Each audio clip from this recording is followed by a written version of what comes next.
हरे भरे जंगल के बीच एक बड़ा सा पेड़ था। उस पेड़ पर लाल लाल सेब और मीठे जामुन लगे हुए थे। चारों तरफ हरियाली थी, चिड़ियों की चहचहाहट गूंज रही थी। उसी पेड़ पर रहती थी एक प्यारी सी गिलहरी, गोलू। गोलू बहुत खुशमिजाज थी, लेकिन एक बड़ी कमी थी। वो बहुत आलसी थी।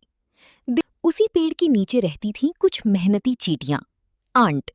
वे सुबह से शाम तक लाइन बनाकर खाना इकट्ठा करती थीं। कोई जामुन उठाता, कोई सेब का टुकड़ा, सब मिलकर अपने घर में जमा करते।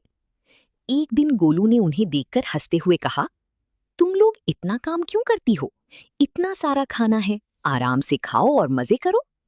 चींटियों की रानी ने मुस्कुराकर जवाब दिया, हम सर्दियों के लिए तैयारी कर रहे हैं। जब ठंड आएगी तब खाना नहीं मिलेगा।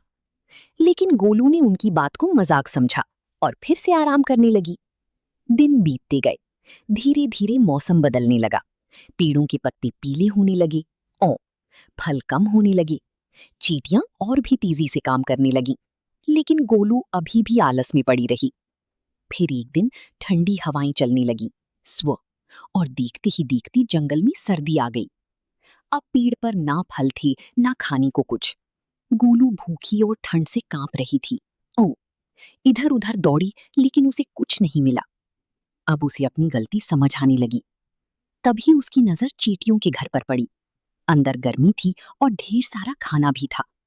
गोलू धीरे धीरे उनके पास गई और शर्माते हुए बोली, क्या क्या तुम मेरी मदद कर सकती हो? मुझे बहुत भूख लगी है।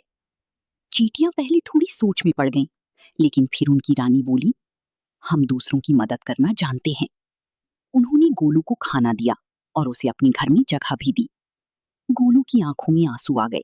ओ, उसे अपनी गलती का एहसास हो गया। वो बोली, मैंने तुम सबका मजाक उड़ाया, लेकिन तुमने मेरी मदद की। धन्यवाद। सर्दी खत्म होने के बाद जब फिर से बसंत आया, फ्लोरस, पेड़ों पर फिर से फल लगने लगे। इस बार गोलू बदल चुकी थी। वो अब चींटियों के साथ मिलकर मेहनत करने लगी। अब वो भी खाना इकट्ठा करती और सबके साथ खुशी खुशी रहती।